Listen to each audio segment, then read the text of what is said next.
Welcome back. Or if it's your first time here, welcome in.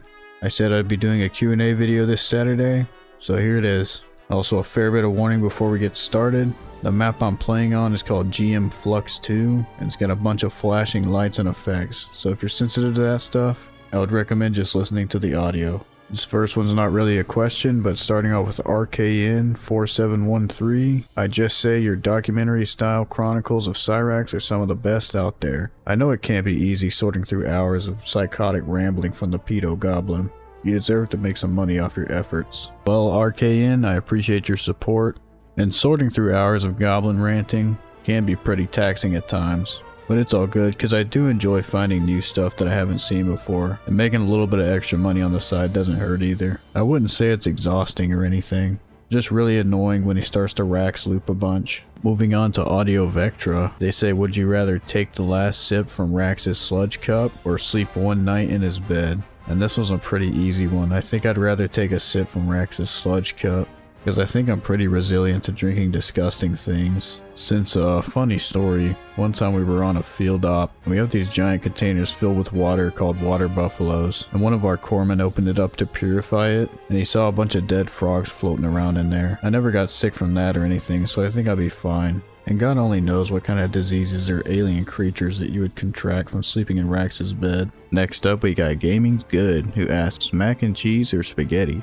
I'm more of a mac and cheese kind of guy, but I do like a good spaghetti. I'm kind of picky about my spaghetti though, like the sauce can't be too watery, the noodles can't be too thin, but mac and cheese is really hard to mess up, so that's probably why I prefer mac and cheese. Next up we got Matthew Aguirre, 7652. He says, do you not laugh watching the goblin? I mean, I do. Sometimes he'll do something that's unintentionally funny, like in one of the more recent videos when he went, well Marty, you leave me no choice but to go back to my murderous ways. I don't know why that was so funny, but it was. But yeah, I get a good few chuckles out of the goblin every now and then. Moving on to Real Schwilly Pirate, they say mental health is a priority over the goblin. To which I agree, but my mental health is perfectly fine, trust me. Like I said before, I do enjoy doing this, and the only real struggle here is patience, because Cyrax will very often take forever to get to the point. Next up we got PSX Arsenal, who says, can you please tell me what the game is you show in the beginning and occasionally during the video with the dancing avatar? Being a big gamer, I'm dying to know.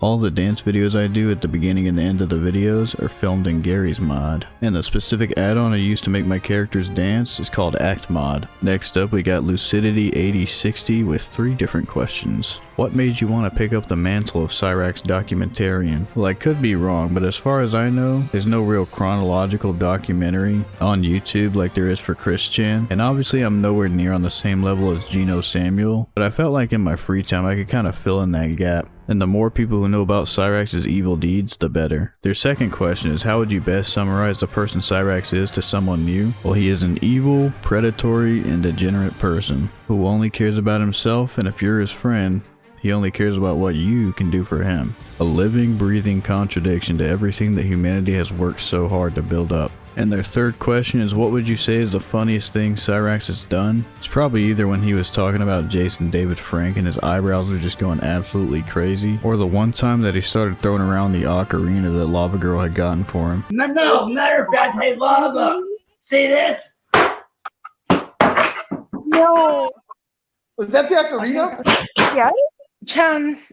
No! Moving on to Pixel W6N, they say, what's your favorite Rax cover? And it's gotta be the Sound of Cyrax, Cyrax's Sound of Silence cover, because I think it perfectly captures the tone and essence of that song. Moving on, we have Halo Stop Motion and Reviews. They ask, will you continue to cover the story of the Goblin of Akron until modern day, and then update it when new things happen? Well, I'll definitely cover it up to modern day, but I'm not sure if I'll update it when new things happen, because it seems like new things aren't happening all that often anymore.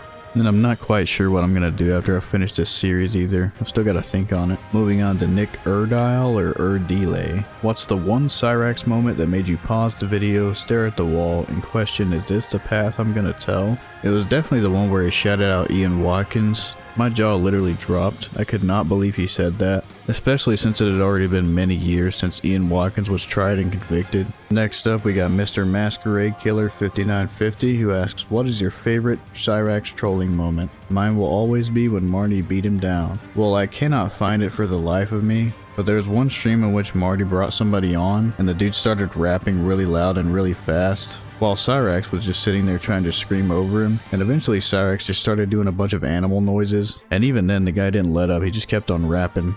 I have no clue what it's called or where to find it, but if you know what I'm talking about, let me know. Next up we got First Place Failure, who asks, what did you use to make the characters dance at the start and end of each video? Also, what are the games are each clip from? Well, as I said before, everything is filmed in Gary's mod, and some of the characters I use are from Resident Evil, Silent Hill, SCP, Warhammer, Dark Souls, etc. Next up we have Bridget with 2 T's. What are some hobbies you have outside of making these vids? I know that covering racks at this level can get anyone to lose their mind, so I want to make sure you're taking care of yourself. Well, as I said before, I think I have a pretty high level of mental resilience, so I'll be fine. But my biggest hobbies are going to the range, playing video games, collecting different things like figures and patches. But I'm a collectible guy, so I'll pretty much buy anything that looks really cool. Moving on, we have another 2 questions from Bridget with 2 T's. Are there any other cows that you watch coverage of, keep track of? Well, I keep track of Nova Online a little bit. I watch Bloodspest videos on him pretty often. And also, I'm not sure if he counts, but Plagued Moth, I really don't like that guy. He does not seem like a very good person. And the second question is, have you been cursed by witnessing the Raxo's little Rax? I consider myself lucky not to have seen that decrepit part of him in the 5-ish years I've been viewing the Goblin. Well, unfortunately, when I was on Kiwi Farms, I did stumble across the infamous picture in question, and may God help us all. And if you're thinking about seeking it out, I would strongly advise against it. And this next one is definitely a joke comment because I've seen this guy comment positive stuff before. NRZR5CL asks, why do you think it's okay to bully someone who has special needs and also a supporter / honorary member of the LGBTQP movement? Well, I do believe Cyrax has an incredibly low intelligence, but I don't think he's special needs. I'm pretty sure he doesn't have any confirmed mental illnesses that we know about, so until that day comes, he is not special needs in my eyes. And even then, that wouldn't excuse him of his heinous actions he's committed.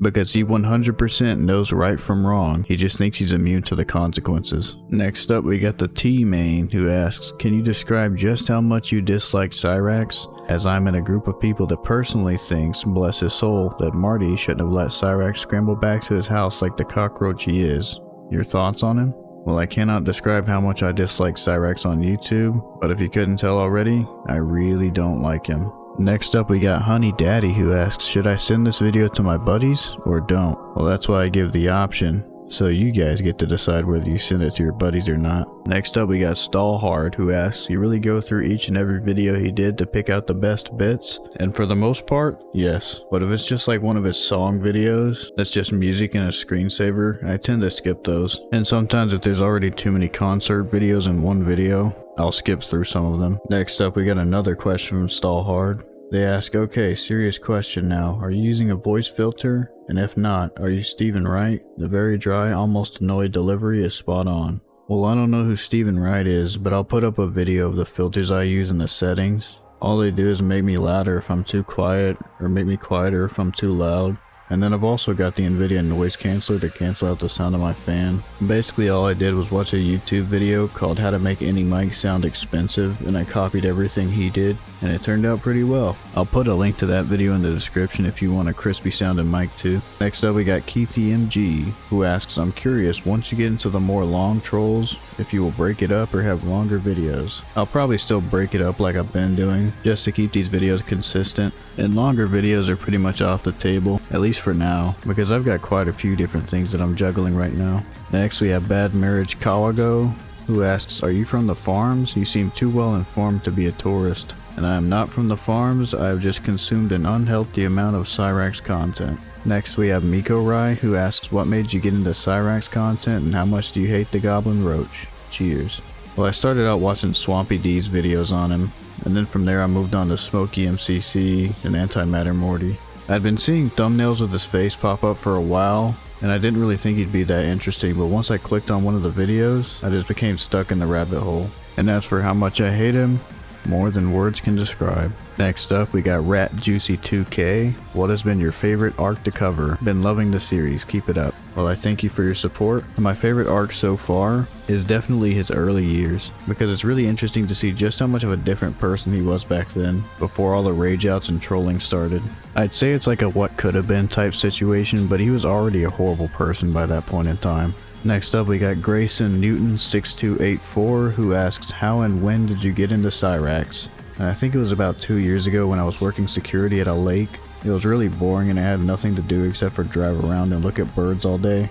And then I saw one of Swampy D's videos pop up on YouTube, and things just went on from there. Next up we got another question from Stallhard, who asks if rocks are edible. Well, I think salt counts as a rock, so I'd say yes, rocks are in fact edible. But I think Cyrax would have some more knowledge on that topic, because he was the one looking it up. Bridie Welch Z7Y says, woohoo, you are awesome, I love your videos. Well, thank you for your support. I aim to entertain. Next up we got Melissa Ettinger 531, who says, sounds great, been loving the format and humor, thanks. Well, the format was the one thing I was worried about people not liking, so I'm glad to hear people are enjoying it. And lastly we have the Soaring Gamer 57, who says, type Shia, how many inches is it? No kizzy.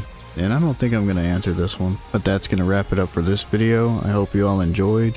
If you need me to elaborate more on the question that you asked, just post it in the comments. And as always, like the video if you liked the video, subscribe, send it to your buddies, or don't.